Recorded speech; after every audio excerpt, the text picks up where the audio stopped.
This is Radio TV Phononut, and you may recall when I was working on the VM270AV classroom record player with the worn-out motor that I mentioned that I had ordered a junker kiddie phonograph off of one of the auction sites in order to get parts off of the motor to put on the VM record player.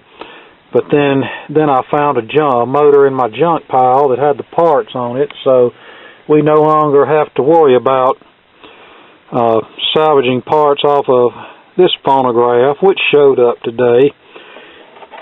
And yes, it's in pretty rough shape, very dirty, very faded. It's a Sears Silvertone one-tube wonder from October 1968. October 17th, 1968, and that coincides with some of the date codes that I've seen. We'll get a look at the inside of the lid now. Silvertone stereo compatible, plays standard and stereo records. And there's all the model number and cartridge information. Just a cheap cardboard case, red and white kiddie record player that's very faded. In fact, I think this was their very last tube phonograph. I'd have to go look on the internet, but I remember seeing this in one of the Christmas catalogs. I think this tube model was something like $14.98, and the solid state version was about $5 higher. Now, in today's world, that wouldn't seem like nothing, but even in the late 60s, $5, that could have made a world of difference to somebody. So I could very well see somebody opting for the tube model instead of the solid state one that was $5 more. Well, when I got this, I heard parts rolling around in the bottom, and someone used this so much that the motor mounting nuts came loose and everything just sort of fell out, and some of the pieces were rolling around in the bottom of the record player. Some of them weren't, so back to the junk pile again to get some nuts and spacers and bolts to get the motor back in there right. And then, no surprise, the infamous Static 146-1 cartridge was dead as a doornail. This is the version with the 1mm stylus, not the flip-over type. So, like I said I was going to do, I took the old 146 that we salvaged out of the VM and stuck it in. It's certainly not in great shape either, but at least it has output. And on this record player, we're not looking for a total restoration. We're looking for a resurrection only. This thing is not worth a total restoration. The amplifier seems to be working okay on all original parts, and we're just going to leave them alone. Printed circuit board, as you can see. Most of the parts are Japanese, including the 25C5 tube.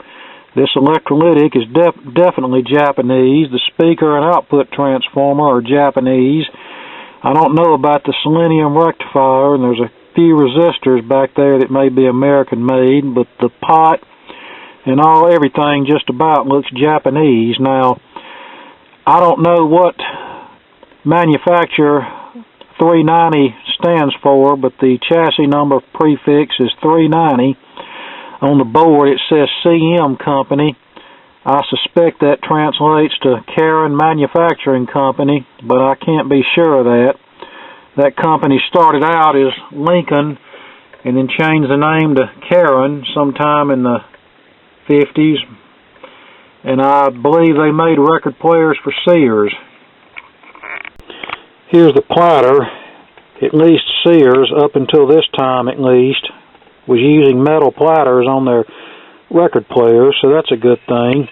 Of course, it had the infamous cheap foam rubber pad that has long since disintegrated. I'm not even going to try to scrape that off. I'm just going to find something to slap on it and be done with it.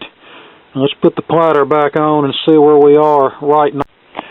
Platter's back on, but as you can tell, the cardboard motor board is all warped and deformed. No surprise, just about every one of these that I've ever found was that way, especially the tube version.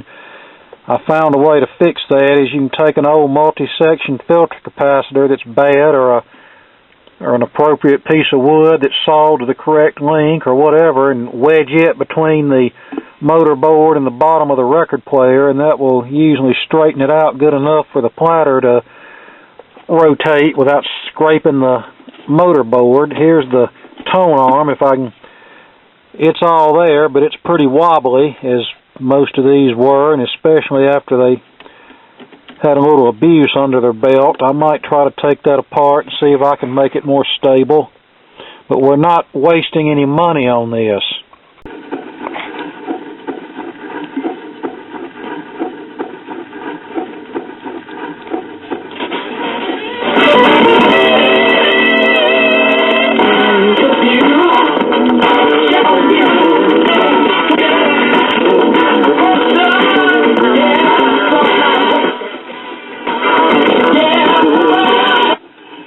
As you can tell, it really doesn't like that bass-intensive record.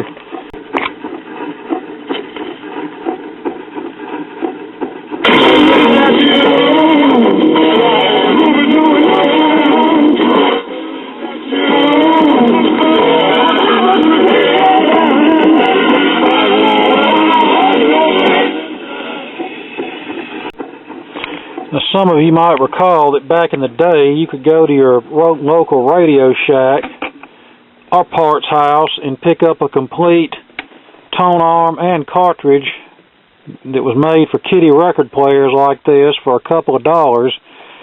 But, you know, this is not 40 years ago. I can't run down to Radio Shack and get one of those, so we're just going to make do with what we've got.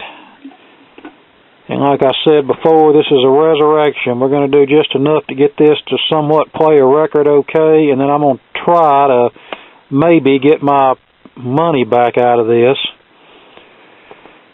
But obviously, you wouldn't want to play your good records on this. Reserve your records that are about as trashy as this record player is to be played on this model. Alright, there we go. We took an old dry electrolytic capacitor. It was too tall, so I took a saw and cut a little bit of it off, and it really was dry inside. And as you can see, it's working nicely as a support for the motor board. Everything looks to be fairly straight now, and there's no platter draggage. Yeah, this drive mechanism needs some work, I can tell you that. See, I just barely touch it and it stops, but I'm not going to do a total teardown of this.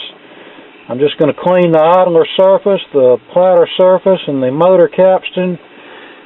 I'm going to put a few drops of oil on the top and bottom motor bearing without taking it apart, and I'm going to put a few drops of oil on the spindle here, and we're going to call it a day. You know, like I've said a few times, this is a resurrection. This is not a labor-intensive restoration. Now, this might be the problem. Our spindle is not turning, and that's probably because our wedge is maybe in the way and blocking it.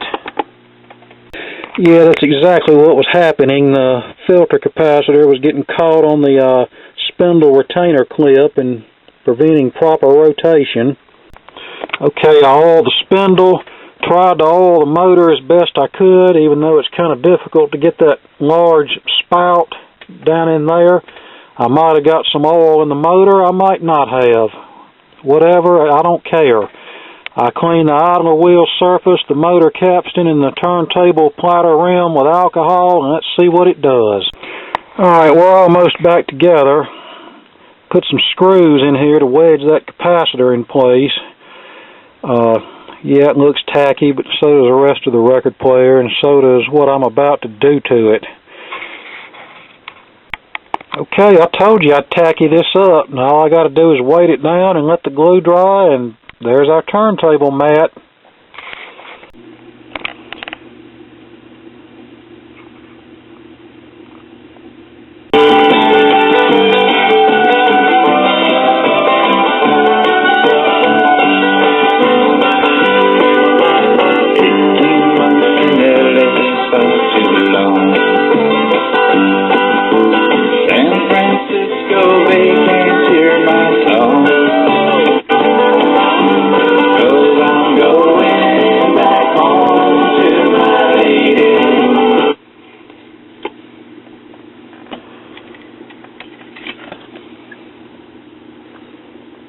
Yeah, we didn't get any glue on the record, so what if I did? It's a beat-up record anyway. Baby, I need you. Good enough. Got to have all you. Good enough. Good enough. You're good.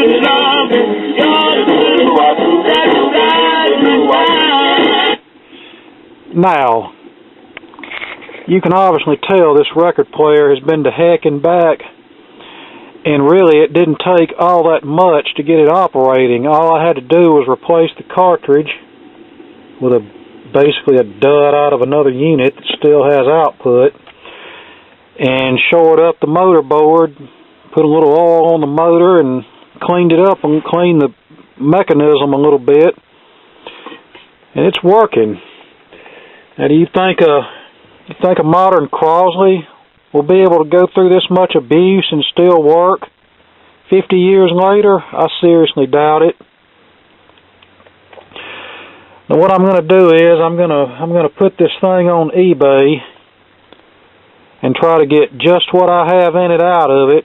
Of course, I'll have to add a little bit to cover the fee that eBay is going to take out, plus the shipping. And I'll try to keep that as cheap as possible. And if you want to buy this monstrosity, then I'll be more than happy to put it off on you. I would put some screw-on furniture legs on the bottom of it to kind of give it that extra added tacky touch, but that might run the shipping up. So I'll let you do whatever to it. But I'll put this on there. It'll be kind of cheap. It'll be double digits, not 3 digits, just double digits, and won't be too high into the double digits. And you can do whatever you want to with it. Make no guarantees of the longevity of it. It might play for another 50 years. It might go up in a puff of smoke when you turn it on. Because like I said, I've basically done no restoration work to this. If this was something I was going to restore, the selenium rectifier would have been replaced, the filter cap would have been replaced, I would have checked the resistors. If they were out of spec, they would have been replaced. The drive mechanism would have been taken completely apart, cleaned and lubricated, new motor mounts installed, possibly a new idler wheel, a good tone arm would be installed on this, something that's not cheap and loose. We would have put a correct platter mat on here, and all of that just runs the bill up, which is what a lot of people don't understand. You know, a lot of people want a cheap record player in the price range at what I'm going to be advertising this for, but they expect it to be in perfect condition, and unfortunately it doesn't work that way. You know, in order to get one in perfect condition, it costs money. And like I've said before, I'm not trying to make a killing on this stuff. I just want to try to get my investment back if I can after I have a little fun with this. But, you know, if I list this and nobody wants to pay my price, I fully understand, because eventually it will get EOL'd and gutted and parts off of it will go into something else.